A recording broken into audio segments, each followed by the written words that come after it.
Corona virus संक्रमण में समग्र विश्व गति करुवा बेले निजक सुस्थ और सुरक्षित रखा सबुठार गुरुत्वपूर्ण हो पड़ी। एथिरू रक्षा पाइबा कौन उपाय एपर्यंत बाहर नथिबा बेले सामाजिक दूरता, हाथ को सानिटाइज करने और मास्क पिंधा अनिवार्य हो पड़ी।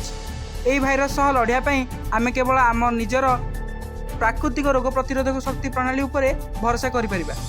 आम रोग प्रतिरोधक प्रणाली श्वेत रक्त कणिका और अन्य कोशिका उत्पन्न करे जहाँ भूताणु संक्रमण को नष्ट करिबारे सहायक हुए। यही प्रतिरक्षा आमर प्रथम चरण। तेबे रोग प्रतिरोधक शक्ति बढ़ाइबा अनेक उपाय रही तथा सुस्थ जीवनशैली, रोग प्रतिरोधक शक्तिवर्धक खाद्यपेय, आयुर्वेद, चा नियमित पीवा द्वारा रोग प्रतिरोधक शक्ति वृद्धि पाइब बोली विशेषज्ञ माने जोर देइछन्ति।